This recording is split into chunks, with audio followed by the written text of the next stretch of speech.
Hola jóvenes en TV, aquí estamos de nuevo en este día tan importante para la población mexicana. Ya huele a cempasúchil, atole y tamales.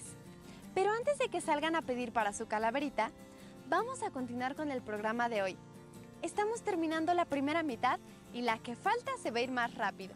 Los temas están muy interesantes. En el programa de hoy hablaremos sobre la emisión de gases del efecto invernadero, causantes del calentamiento global. ¿Sabías que estas emisiones están directamente relacionadas con nuestra salud? Cada vez hay más zonas del mundo que tienen climas extremosos. Esto empeora enfermedades cardiovasculares y respiratorias, particularmente de personas de edad avanzada. En el planeta hay 300 millones de personas que sufran de alergias. Con el calentamiento global, los niveles de polen y otros alérgenos aumentan, empeorando las condiciones respiratorias de muchísima gente. Los cambios climáticos podrían aumentar las temporadas de lluvias. Esto elevaría los riesgos sanitarios en las zonas donde se transmiten infecciones por mosquito. Se verían más casos de dengue, paludismo, entre otras enfermedades. Desgraciadamente, el calentamiento global genera problemas en cascada, porque al aumentar los desastres naturales, poblaciones enteras pierden viviendas, acceso a agua limpia y deben desplazarse comprometiendo su salud física y mental. Nada de lo que le pasa al planeta está desconectado de nuestro futuro o del de los demás seres vivos. Y depende de nosotros poder hacer algo para revertir o controlar el reto ambiental más importante que enfrenta la humanidad. Tendremos un programa muy interesante. Quédate con nosotros. ¿Qué tal? ¿Cómo les va? Bienvenidos. Yo soy Max Espejel y esto es Agenda Verde. Hoy les vamos a presentar algunos esfuerzos de conservacionistas en México para preservar lugares como el área de protección de flora y fauna Cuatro Ciénegas. Pero además vamos a platicar en el foro con una experta en especies invasoras y su efecto en los ecosistemas. Todo esto y más a continuación. Pero para iniciar nuestro programa, ¿saben cuánto contaminan los diferentes medios de transporte? Te invito a descubrirlo.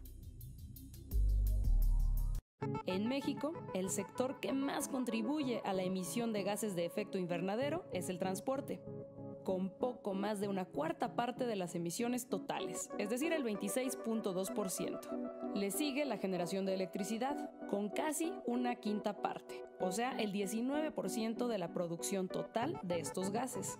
Y en tercer lugar, le sigue muy de cerca la industria, con el 17.3%. En cuarto lugar está el sector agropecuario, que incluye actividades como la ganadería y la agricultura, que contribuye con 12% de las emisiones totales nacionales de gases de efecto invernadero. Y en el caso del transporte, que es el primero en la lista, se encuentran en el número 1 los vehículos que funcionan con gasolina, como los coches, que contribuyen con 62% de las emisiones por transporte. Le siguen los vehículos de diésel, como el transporte de pasajeros y de carga, pero ya con mucho menos, el 26%. La maquinaria agrícola queda en tercer lugar, ya con solo un 5%, y le sigue la industria de la aviación con poco más de 3%. Por último, quedan el transporte marítimo, el ferrocarril y la maquinaria de construcción, en ese orden, con poco más de 1% y hasta menos. Todo esto quiere decir que nuestro medio de transporte cotidiano y los productos que consumimos, que llegan a los anaqueles de las tiendas gracias a algún medio de transporte, tienen un efecto importante en la calidad del aire y el cambio climático. Así que usar transporte público o bici es mucho mejor que el coche. En el área de protección de flora y fauna Cuatro Ciénegas encontramos paisajes de dunas blancas entre montañas y tierras desérticas.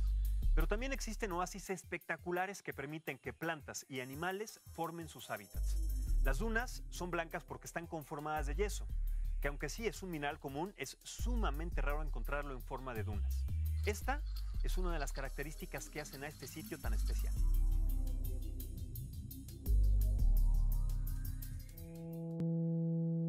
Bueno, ahorita nos encontramos en el Valle de Cuatro Ciénegas, en el centro de Coahuila, específicamente en el Rancho San Pablo, que es propiedad de Pronatura Noreste. La parte baja básicamente se compone de pastizal halófilo, o sea, pastizal que crece en suelos que tienen mucha cantidad de sal. También en esta parte es donde está la mayor cantidad de los humedales del rancho. Aquí se cuenta con alrededor de 126 pozas, uno de los objetos más importantes aquí en el Valle de Cuatro Ciénegas. pues sobre todo por sus características biológicas que tienen. Una de las más importantes o las más emblemáticas es la Poza Azul 1, que está aquí, que tiene un diámetro aproximado de 30 metros y una profundidad de entre 11 y 15 metros. En esta poza se pueden encontrar las especies que son endémicas de aquí de peces, como la mojarra de Minkley. También se puede llegar a ver la tortuga bisagra, que también es endémica de aquí. Todas las pozas aquí de esta parte del Valle Cuatro Ciénegas se abastecen con agua que cae en las sierras San Marcos y Pinos. Incluso aunque dos pozas estén muy cerca una de otra, químicamente el agua o físico-químicamente las aguas son diferentes. O sea, una puede estar más caliente que la otra puede presentar mayores sales disueltas que la otra. Los objetos de estudio principales de las pozas son los peces endémicos, es la tortuga bisagra y las cianobacterias que se encuentran en el agua. Todos ese conjunto de organismos han evolucionado aquí dentro del valle, han desarrollado medidas de adaptación únicas a nivel mundial. Las bacterias de Cuatro Ciénegas son tan antiguísimas que han vivido por millones de años. Estas bacterias han vivido en situaciones muy extremas. Se han presentado cambios desde los periodos de hace millones de años, cambios en temperatura, en nutrientes, y han sobrevivido. Estas se encapsulan por un tiempo indefinido, llega algún otro alimento y pueden desdoblarlo. Lo que creemos que entre tanta sobrevivencia pueda generar algún antígeno, puedan desdoblar algún metal, alguna enzima que pueda curar alguna enfermedad. Esa es una ciencia que puede generar muchas alternativas. Podemos tener soluciones aquí, pero nos está tomando tiempo en identificarlas. ¿Qué es? Por ejemplo, las cianobacterias. Esas cianobacterias, que son las que tenemos más conocidas, aunque ya hemos encontrado otras, se aglutinan y forman los estromatolitos, generaron el oxígeno en la Tierra. Y en un futuro tener la información a la luz y poder contribuir a muchos de los problemas ambientales que se generan en el mundo.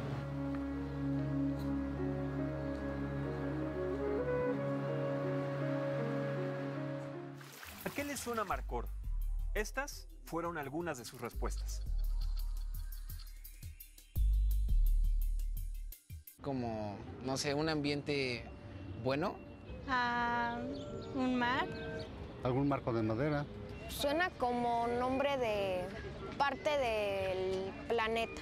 No sé, me puede sonar también como a un material. O a un árbol o a una clase de, no sé, material de madera. ¿Al mar?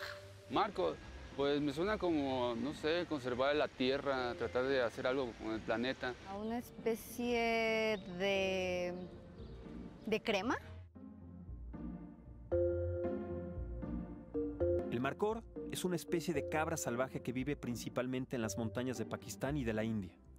Se encuentra entre los 600 y 3.600 metros de altitud. Es el animal nacional de Pakistán. Los marcores miden alrededor de 1 metro de alto y 1 metro con 60 centímetros de largo. Se caracterizan por tener grandes y retorcidos cuernos. En los machos pueden crecer hasta 160 centímetros de largo y hasta 25 en las hembras. Por esta peculiaridad los han cazado hasta ponerlos en peligro de extinción. Gracias a programas de conservación, en los últimos años se han ido recuperando sus poblaciones, sobre todo en Pakistán. A pesar de su gran tamaño, pueden incluso trepar a los árboles y otras estructuras inclinadas, como acantilados peligrosos para alimentarse y evadir a los depredadores.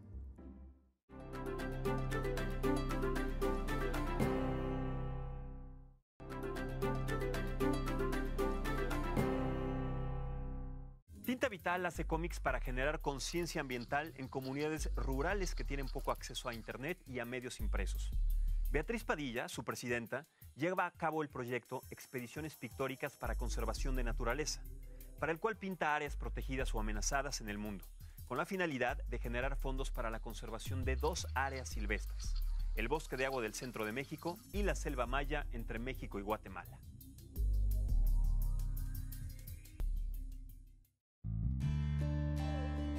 Desde niña he sido muy viajera, sí tuve estudios de bachillerato en el extranjero. Sobre todo ahí fue donde empecé a apasionarme por la ecología. Después realicé estudios de licenciatura en Ciencias de la Comunicación y tomé el compromiso de que mi tema siempre iba a ser la naturaleza, la ecología. Ahora, en cuanto a estudios de arte, pues tomé algunas clasecitas de niña, pero el resto he sido autodidacta.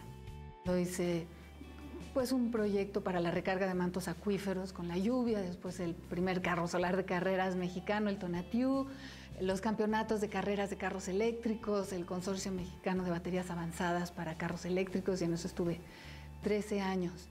Cuando ese proyecto llegó a un callejón sin salida, decidí retomar el llamado de la adolescencia, la pintura, y me di cuenta que las áreas silvestres eran lo que yo quería pintar. A la fecha llevo 32 expediciones de pintura. La selección de los sitios que pinto se rige por la premisa de que deben tener una historia de conservación de naturaleza súper interesante y esperanzadora, o bien estar súper amenazados y que tienen que estar más en el primer plano de la conciencia de la gente. El bosque de agua de la Ciudad de México es el bosque que va desde Tlayacapan, todo el corredor a Ajusco-Chichinautzin, que incluye el Parque Nacional del Teposteco, las lagunas de Zempoala, el Ajusco, el Desierto de los Leones y sube hasta Villa de Carbón. Son 250,000 hectáreas que le dan agua a más de 23 millones de personas del centro de México. Y el bosque de agua lo estamos perdiendo en nuestras narices. Y si perdemos ese bosque, todo el centro del país tendría una crisis de agua muy fuerte que afectaría a otros lugares de donde vendríamos a traer el agua, y yo creo que afectaría a toda la República Mexicana.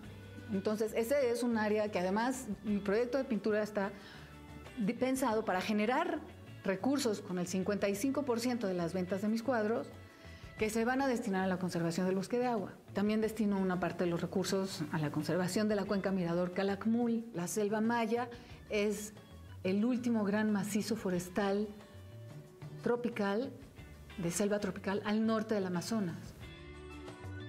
Lo más extraordinario de nuestro planeta es la naturaleza, es la biodiversidad.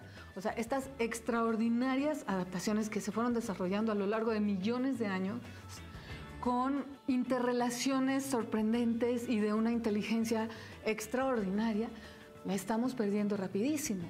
Continuamente nos alimenta y nos da sustento, hogar, energía. ¿Y nosotros qué le damos a cambio? Es una lucha que por fuerza nos une.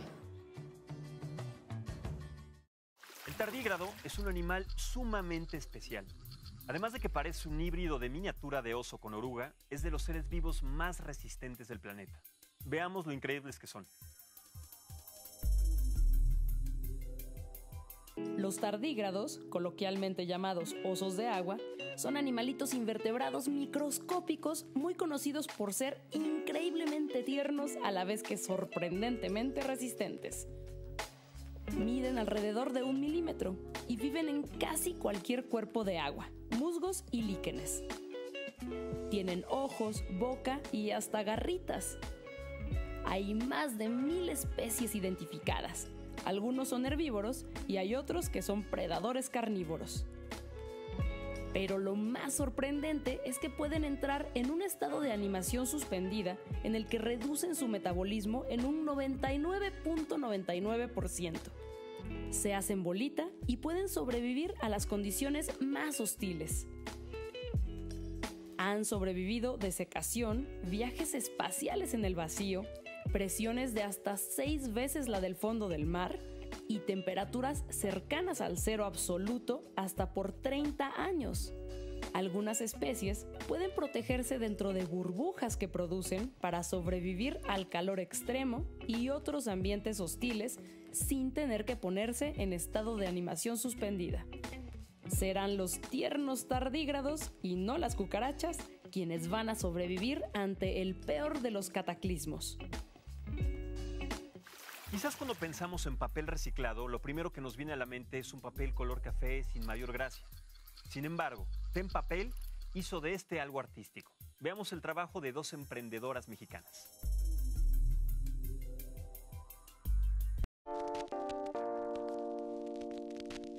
Ten Papel es una empresa que se dedica principalmente a hacer papel industrial y decorativo en base a papel reutilizado y reusado o avalado por la FSC, que es la que regula la tala de árboles.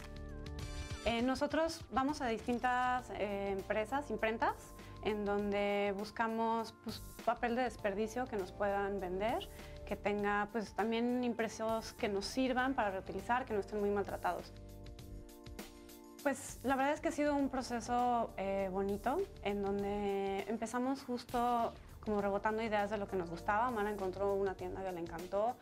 Yo como diseñadora gráfica siempre estuve como con esta cosa del desperdicio, ¿no? Nos hacían imprimir y volver a imprimir para ver todo y pues sí me da un poco de angustia esta cosa. Entonces, pues justo buscando cómo poderle darle más vida al papel. Nos fuimos como investigando y acercando a todo esto y resultó ser mucho más fácil de lo que pensábamos porque hay mucho que reutilizar. Bueno, la primera colección fue la colección tropical y luego vino la colección de invierno. Hacemos generalmente 2 por año. Esperamos que el próximo año hagamos 4. Y nos juntamos, hablamos más que nada como de una paleta de color, como de una idea principal y cada quien va haciendo lo suyo. El papel de desperdicio es el que nos brinda un poco qué va a ser, de cómo se va a ver, qué colores tenemos para jugar. Y pues con base en eso vamos decidiendo el tipo como de formas que nos permitan los formatos, como para ir tomando como distintas decisiones de qué animales o qué figuras vamos a reutilizar o armar con el reutilizado. Lo ideal sería poder tener la distribución suficiente en el país para que la gente conozca no tanto té en papel, obviamente nos encantaría, pero que sobre todo hay alternativas reutilizadas y sustentables para algo que puede ser un desperdicio. Generalmente un papel viene de un desperdicio para envolver algo, por eso surge té en papel. TEN es la segunda oportunidad que le das al planeta, por eso viene la palabra TEN, y la celulosa tiene 10 vidas para reutilizarse. Entonces de ahí viene la palabra TEN, por eso es como TEN nuestra palabra principal.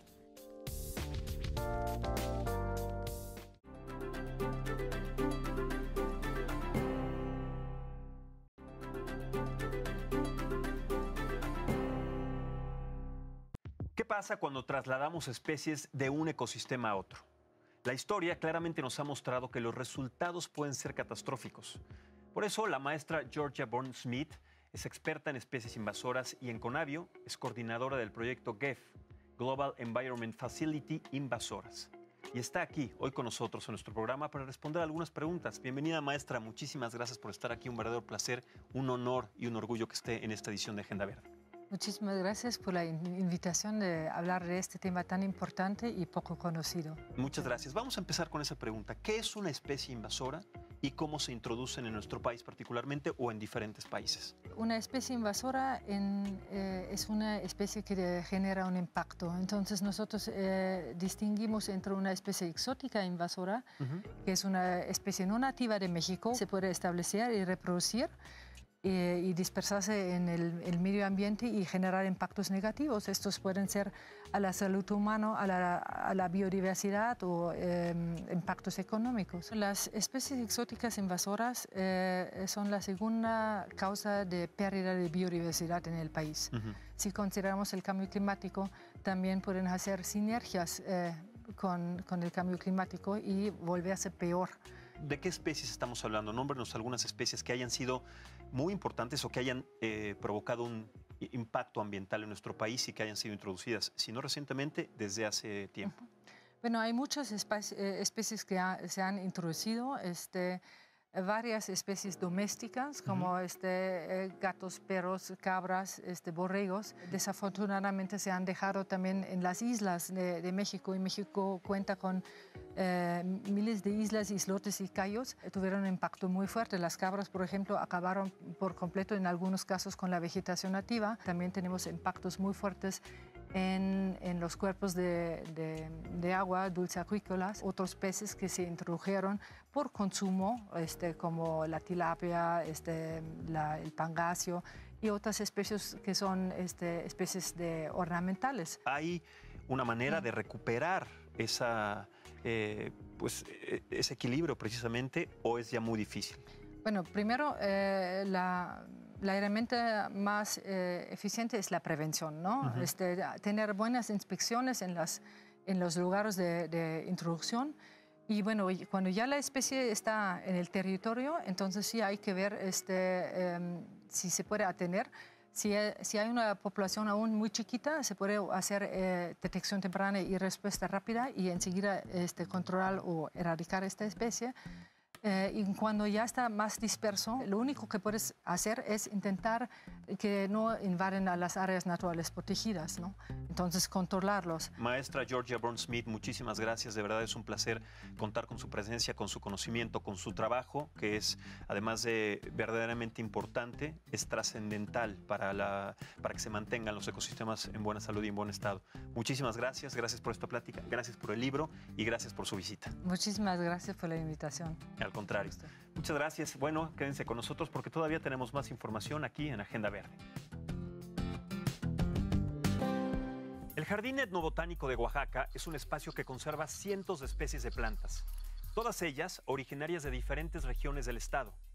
Tiene plantas que van desde los climas áridos o húmedos hasta las de zonas tropicales bajas y de áreas montañosas. Además, el jardín es parte de lo que fue el huerto del convento de Santo Domingo, un antiguo convento dominico del siglo XVI.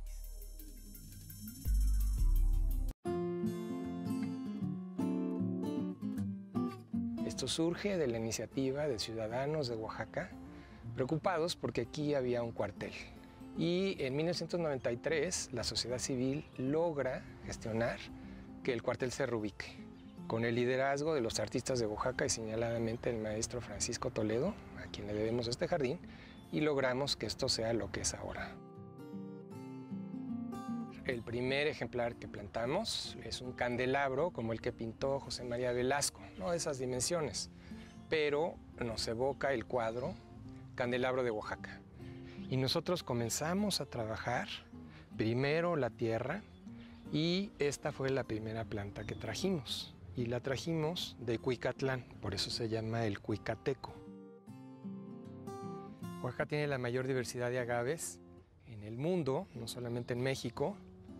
Y para nosotros los agaves son sumamente significativos en el jardín. Son un grupo de plantas que tienen su historia evolutiva acá, en el sur de México. Los agaves eran alimentos importantes, eran fuente de fibra, eran fuente de bebida, eran fuente de medicamentos y también de materia prima para toda clase de necesidades humanas, desde resguardarse de la lluvia y del frío hasta servir como leña.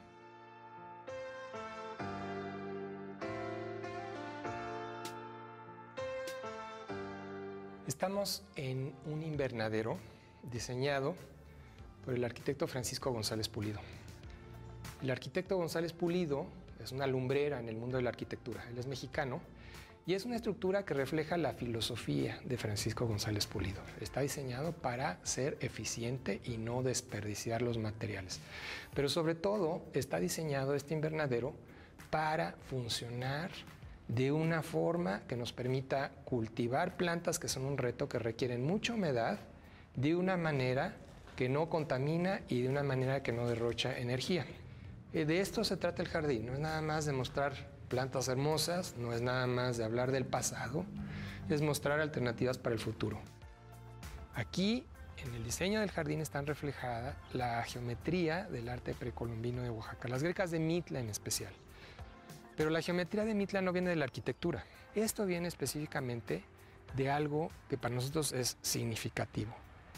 La escuadra viene del telar. El arte de Mitla está reflejando la importancia que se le daba a las manifestaciones estéticas de las mujeres. Y ese diseño básico que viene del tejido es el que usamos para resaltar la significación de estas plantas, que son las más importantes, digo, desde el punto de vista de intereses humanos, porque son los alimentos básicos. Hemos logrado crear, no un ecosistema, creemos que aquí tenemos representadas una colección de tipos de vegetación. Este jardín busca mostrar en vivo que estamos en una región sumamente interesante del planeta desde el punto de vista de su diversidad biológica.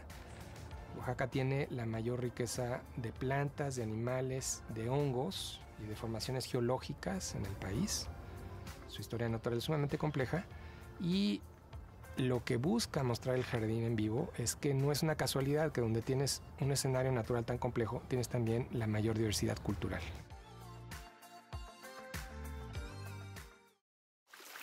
Y así llegamos al final de nuestro programa. Esperamos que estas ideas los inviten a reflexionar sobre cómo nuestras acciones pueden contribuir a preservar nuestro medio ambiente. Recuerda que todo lo que hacemos deja huella. Cuida el planeta, que es el único que tenemos.